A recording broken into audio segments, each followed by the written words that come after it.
अस्सलामुअलैकुम। Welcome in my channel और मैं हूं अब्दुल करीम। आज मैं एक और वीडियो के साथ आपकी खिदमत में हाजिर हूं और आज की इस वीडियो में हम स्टैक देखेंगे कि असेंबली लैंग्वेज में स्टैक क्या होता है। सो कंटेंट आपको मैं बता देता हूं। सबसे पहले हम स्टैक देखेंगे, स्टैक क्या है। दूसरी चीज़ इसकी मेन है why we use stack, that is the main thing. और पुश और पॉप दो इसकी इंस्ट्रक्शन है मेन जो हम पढ़ेंगे। इसके अलावा दूसरी भी इसकी इंस्ट्रक्शन है जो मैं आगे जाके वीडियोस में आपको बताऊंगा कि कौन कौन सी दूसरी इंस्ट्रक्शंस है, उनको हम पढ़ेंगे। लेकिन पुश और पॉप जो इंपॉर्टेंट है उनको देखेंगे। स्टैक देखेंगे कि स्टैक क्या है।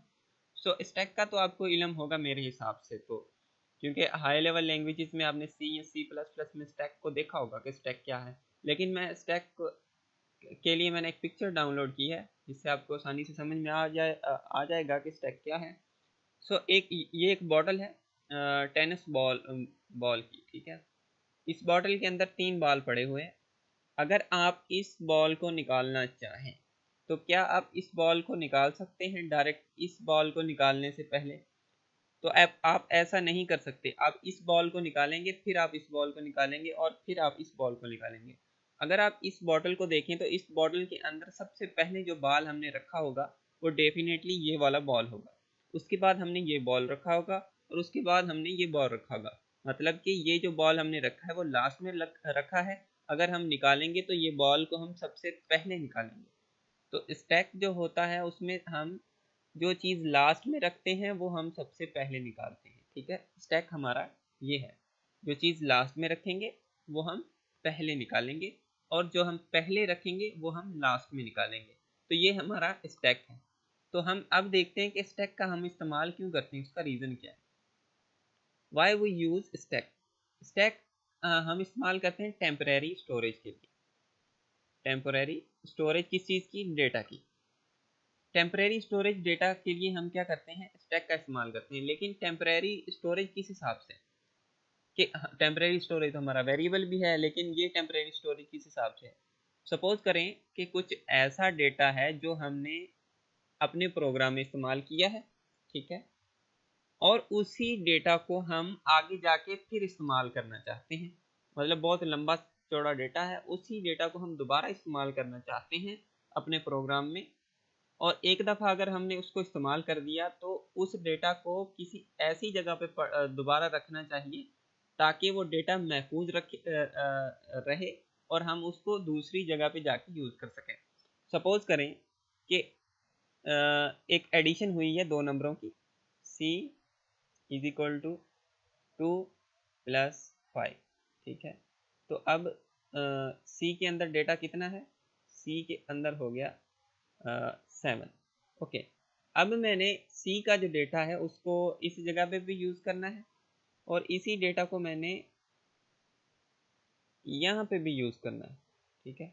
यहाँ पे मैंने एक डिफरेंट ऑपरेशन परफॉर्म करना है और यहाँ पे भी मैंने एक डिफरेंट ऑपरेशन परफॉर्म करना है इस c के डेटा पे, ठीक है। तो सपोज करें कि इस जगह पे मैं डेटा को यूज़ करता हूँ कि z is equal to c plus 5।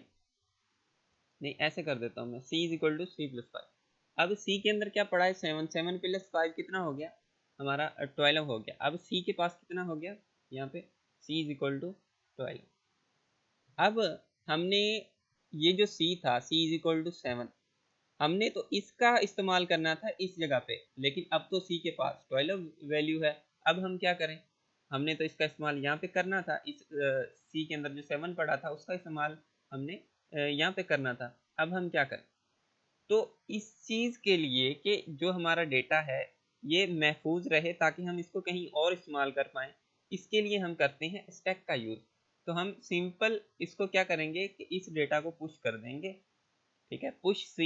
Push सी का मतलब होता है कि ये जो डेटा है 7 डेटा वो स्टैक के अंदर चला जाएगा और हम इस सी के अंदर और कोई भी चीज़ मूव करवा दें या कोई भी एडिशन वगैरह कुछ भी करवा दें, इस सी का डेटा भली ओवरराइट होता जाए, कोई मसला नहीं। लेकिन ये जो डेटा पहले वाला है वो स्टैक के अंदर पड़ा है, हम किसी भी वक्त यहाँ से डेटा को पॉप करके और यहाँ पे इस्तेमाल कर सकते हैं, ठीक है। तो ये इसका मेन रीज़न था स्टैक के यूज़ होने का, कि असेंबली लैंग्वेज में स्टैक का हम इस्तेमाल क्यों करते हैं। दूसरी चीज़, जब भी हम स्टैक के अंदर कुछ चीज़ पुश करें तो वो 16 बिट की होनी चाहिए। 16 बिट, यानी अगर मैं कोई वेरिएबल पुश करना चाहता हूँ स्टैक के अंदर तो वो 16 बिट का DW हो, ठीक है। और अगर मैं कोई रजिस्टर पुश करना चाहता हूँ वो भी कितने बिट का हो, 16 बिट का हो। तो आइए हम इसका एग्जांपल देखते हैं, सिंपल सा एग्जांपल। मैं पुश करता हूँ, सबसे पहले मूव करवा लेते हैं। मूव AX रजिस्टर के अंदर 23H, और इसको मैं पुश करता हूँ, पुश कर लेता हूँ मैं AX को। अब मैं इसको इम्यूलेट करता हूँ, देखें आप। स्टैक स्टैक भी दिखा दूँ मैं आपको। ये है स्टैक हमारी। अभी स्टैक बिल्कुल खाली है, कुछ भी नहीं इसके अंदर। मैं सिंगल स्टेप करता हूँ, देखें। पहले ये जो डेटा है वो रजिस्टर के अंदर जाएगा, ठीक है। उसके बाद ये डेटा पुश होगा स्टैक के अंदर। ये डेटा यहाँ पे पुश हो गया, ठीक है, 23 पुश हो गया। और अगर हम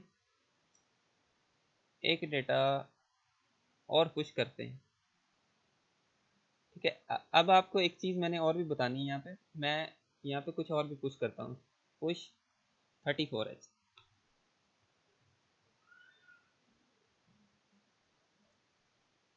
अब मैं आपको स्टैक की पोजीशन शो करवाऊँ। स्टैक क्या है, बिल्कुल खाली है। अब मैं सिंगल स्टेप करता हूँ, पुश 23 AX रजिस्टर के अंदर जाएगा और उसके बाद स्टैक के अंदर दोबारा 34 पुश होगा तो वो दोबारा स्टैक के टॉप पे आ जाएगा 34, और ये टॉप पे आ गया। अब मैं क्या करता हूँ कि पॉप करता हूँ, पॉप पॉप कर लेता हूँ। पॉप किसी रजिस्टर, हम जब भी पॉप करें तो वो किसी रजिस्टर के अंदर वैल्यू उसकी पॉप होके जाएगी। तो मैं पॉप करता हूँ BX। अब जो स्टैक के टॉप पे क्या होना चाहिए, स्टैक के टॉप पे तो 32 है, 34 है, तो ये पॉप होके BX रजिस्टर के अंदर आ जाएगा। देखें, मैं आपको दिखा देता हूँ। सिंगल पहले स्टैक की पोजीशन दिखा दूँ मैं आपको।